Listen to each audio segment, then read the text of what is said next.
beginning, there was nothing but an endless ocean of chaos known as Nun. From these primordial waters emerged a sacred mound called Benben, the first land to rise from the abyss. Upon this mound bloomed a magnificent lotus flower. When the flower opened, it revealed Ra, the sun god, whose radiant light illuminated the darkness and brought creation into existence. Ra created Shu, the god of air, and Tefnut, the goddess of moisture and rain. Together they ventured into the vast primordial waters.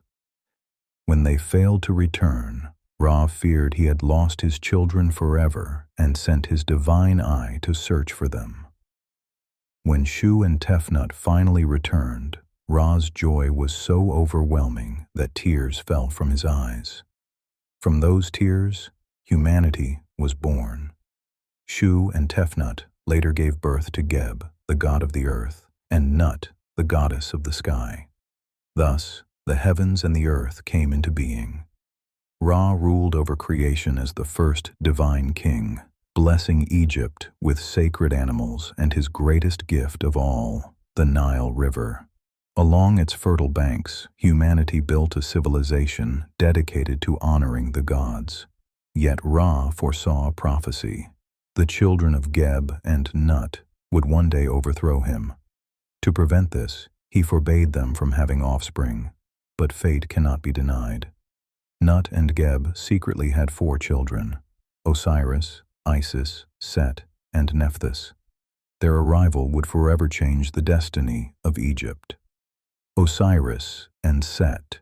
When Ra's reign came to an end, Osiris inherited the throne and became ruler of the world. Together with his wife Isis, Osiris ushered in a golden age. He taught humanity agriculture, law, craftsmanship, and civilization itself. Under his rule, Egypt prospered, but Osiris had a brother, Set, god of deserts, storms, chaos, and violence. Consumed by jealousy, Set envied the fertile lands ruled by Osiris. His hatred grew even stronger after Osiris fathered Anubis with Nephthys, Set's own wife. Determined to seize the throne, Set devised a sinister plan. He hosted a grand banquet and presented a beautiful coffin, promising it as a gift to whoever fit inside perfectly. One by one, the guests tried. Then Osiris stepped into the coffin. Instantly, Set slammed the lid shut and sealed it. The coffin was thrown into the Nile, where Osiris drowned. The world mourned. Heartbroken, Isis searched tirelessly for her husband's body. When she finally found it, Set discovered her efforts and, in a fit of rage, hacked Osiris into 42 pieces, scattering them across Egypt. With the help of Nephthys and Anubis, Isis recovered the pieces. Anubis performed the first act of mummification, transforming Osiris into the first mummy. Through powerful magic, Isis briefly restored Osiris to life. Together, they conceived a son, Horus. But Osiris could not remain among the living. Instead, he became ruler of the Underworld, king of the dead. Horus would one day avenge him. Horus versus Set. As Horus grew into adulthood, he learned of his father's murder and vowed to reclaim the throne stolen by Set. The gods gathered in a divine court, presided over by Ra, to determine who should rule Egypt. Yet the matter could not be settled by words alone. Horus and Set engaged in a series of epic contests and battles that lasted for decades. In one challenge, both transformed into hippopotamuses and remained submerged beneath the Nile for months. In another confrontation, Set tore out one of Horus's eyes. Fortunately, the goddess Hathor healed Horus, restoring his sight. The restored eye of Horus became one of the most powerful symbols in Egyptian mythology, representing healing, protection, and royal authority. Their rivalry continued for 80 years.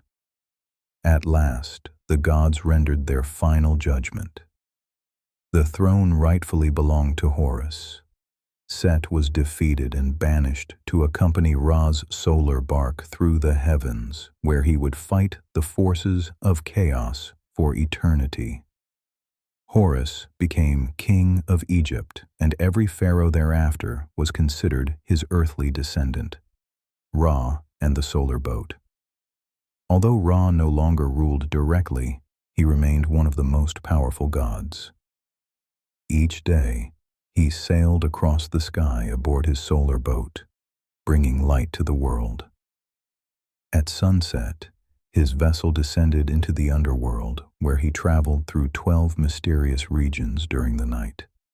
There, Ra encountered Osiris, ruler of the dead. But Ra's greatest enemy awaited him in the darkness: Apophis, the monstrous serpent of chaos. Every night, Apophis attempted to destroy the solar boat and plunge the universe into eternal darkness. Sometimes, the serpent came dangerously close to victory. On one occasion, Apophis swallowed the entire vessel, temporarily blotting out the sun itself. The Egyptians believed such events explained solar eclipses. Yet Ra always emerged victorious. With the help of Set and other divine defenders, he defeated Apophis night after night and ensured the sun would rise again each morning. Anubis, guardian of the dead. Anubis, the jackal-headed god, was one of Egypt's oldest and most revered deities. He presided over embalming, mummification, cemeteries, and the journey of souls into the afterlife. After helping Isis preserve Osiris, Anubis became the divine guide of the dead. In the Hall of Judgment, he oversaw the famous weighing of the heart ceremony. A deceased person's heart was placed on one side of a scale, while the feather of Mayat, symbolizing truth and justice, was placed on the other. If the heart was heavier than the feather, it revealed a life filled with wrongdoing. The soul would then be devoured by the terrifying monster Amit. If the heart balanced with the feather, the soul was deemed worthy and granted eternal life in Osiris's realm. Anubis thus became the faithful guardian who guided worthy souls toward immortality. Bastet, the cat goddess. Bastet was the beloved cat goddess of Egypt, depicted as a woman with the head of a cat. Cats held a sacred place in Egyptian society. They protected food supplies from rodents and defended homes against venomous snakes. Because of this, harming a cat was considered a grave crime and could even be punishable by death.